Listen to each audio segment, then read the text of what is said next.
What's up with it, Raider Nation? It's your boy, Raider Honcho, and I'm back with a brand new video for you. Today we're going to be discussing, is it time for the Raiders to fire Chucky?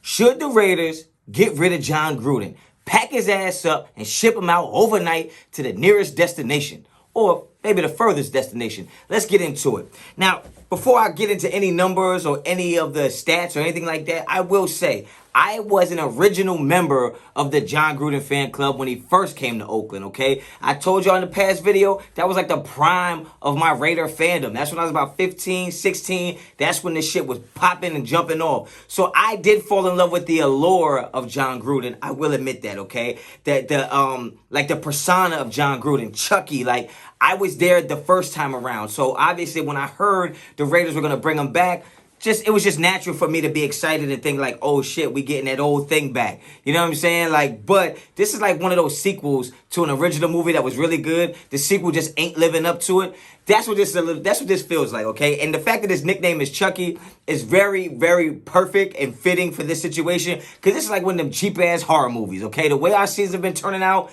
it's really fitting that they call him Chucky. Okay, so let's get into it, right? The 3 years that he's been back, obviously we gave him 10 years, $100 million, okay? For whatever reason, that's what we did. I guess we had to pay him out of his contract with ESPN or whatever, or just pay him enough to bring him over here. But needless to say, we gave him 10 years, $100 million. So we know right off the bat that this is going to be a long-term investment. We figured he was going to rebuild the team, which is why he got rid of pieces like Amari Cooper and Khalil Mack, because he figures if I'm going to be here for 10 years, I'm going to build this team the way I want it to be. I'm not just going to inherit a team and run with that shit for 10 years. All right, so when you really break down the numbers and think about it, right, the last 3 years he's been here, or his first 3 years he's been here, he's gone 4-12, 7-9, and now 8-8. And some people out there who are middle of the pack type of people will say, well, Raider Honcho, he's getting better. I mean, you can say that if you just look at the numbers. What some people do, they don't watch the games. They just look at the fact that we're 8-8 or we're 7-9 and you see an improvement.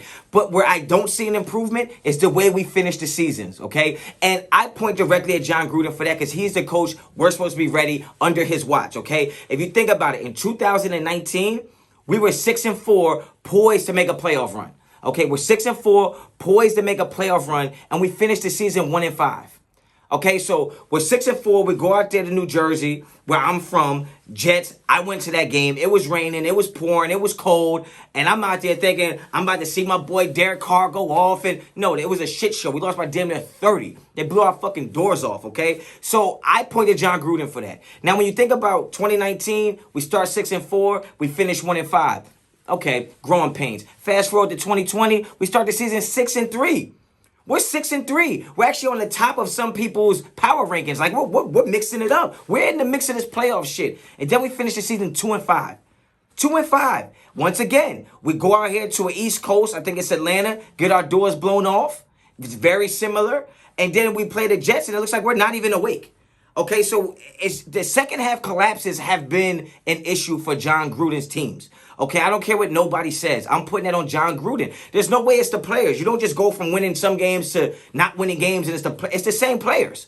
I put that on the coaching, having these guys ready. For some reason, we're just not ready once we get to that midpoint of the season, because you start looking at the team performance and energy, and like you start seeing more penalties. You start seeing more undisciplined play. When you look at the Jets game and the Falcons game in particular, in the like microscope, in a vacuum, it's like those are some of the two worst games I've ever seen the Raiders play. Like that shit was awful. And those are two teams we should have just smoked.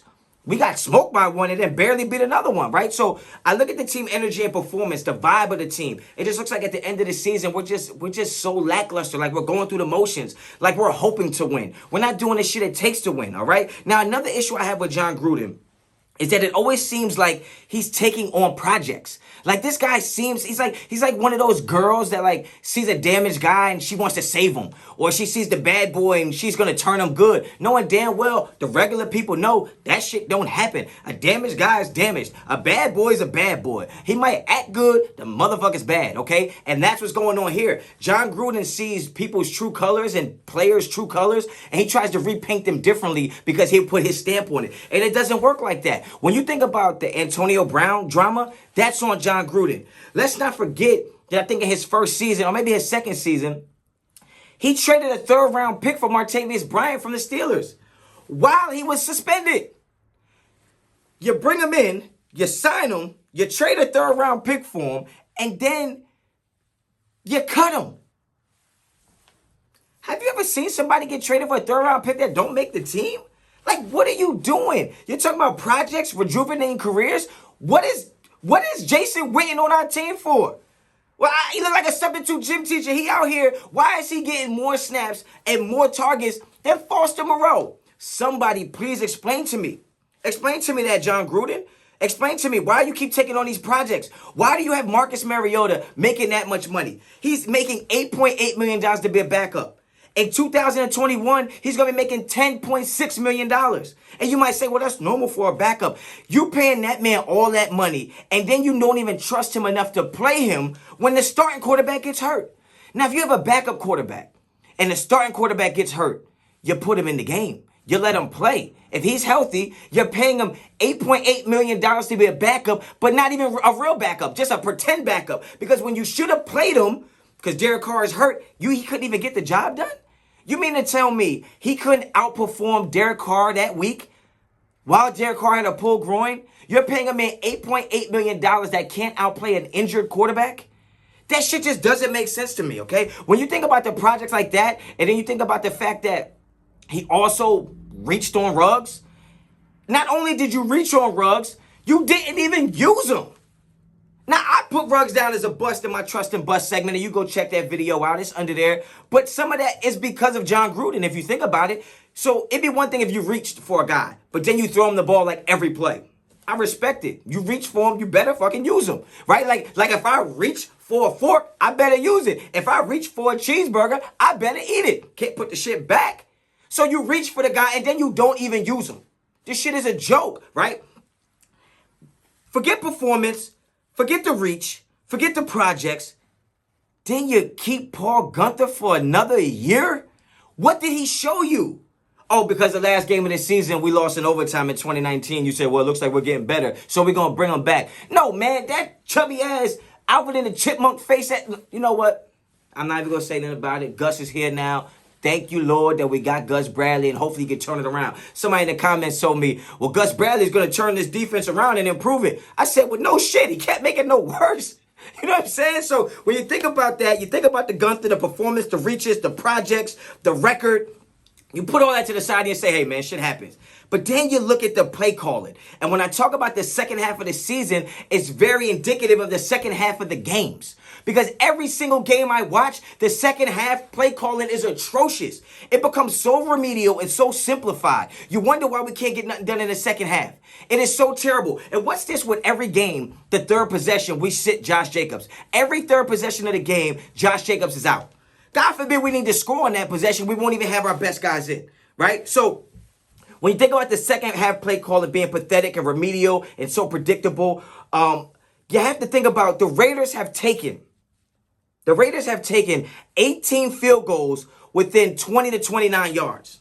Now, usually when you take a field goal, you got to minus 17 yards from what they're really saying, okay? Because like you got 10 yards for the end zone, 7 yards where they snap the ball and where they kick it. So for you to kick the ball, a 20-yard field goal, for you to kick a 20-yard field goal, you have to be on like the 3-yard line.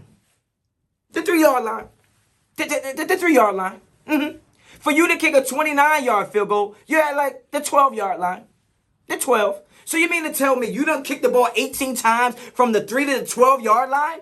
Why the hell are we not trying to win games? Why are we not trying to score? That is the problem. He is so freaking conservative. I hate that about Jon Gruden. I hate that shit the most. Like just like the Miami game. You didn't want to score because you didn't want to give them too much time on the clock. That's another, not that I disagree or agree, but it's just another sign of we're playing not to lose instead of playing to win. I want a guy who wants to play to win. Why the hell are we in the red zone running 3 tight end sets? If I see another 3 tight end set, get the strap. Get the strap. I'm tired of seeing that shit. Why do we have 3 tight ends in the game? Why the hell are we traveling with 3 tight ends? Because Jason Witten is not a tight end. He's done. I'm glad he retired. You know, hey, I appreciate what you did for the NFL, but there's no way he should have been playing over Moreau, and there's no reason why we should be running 3 tight ends every time in the red zone. We need to be spreading the field out, forcing defense to cover the entire field. If you bunch everybody in, you're easier to cover. Make them cover the field. Make them guard the territory. It makes no sense the predictable shit that he's running and wonder why Derek Carr is ranked 18th in passer rating and touchdowns in the red zone. He don't have nobody to fucking throw it to down there because you keep running 3 tight end sets. Okay, now, when you think about Jon Gruden, the mastermind play caller, and no, look, Jon Gruden can design the plays, but somebody else should call them, okay? It's almost like you know how when there's a movie, you have a writer, right? The writer writes the movie and writes the roles, writes the characters. But the casting director and the director actually go pick the actors to play in those roles. That's what should happen in the NFL. That's what should happen with Jon Gruden, in my opinion. He should design the plays, but somebody else should call them. Somebody else should pick when and why we're calling those plays.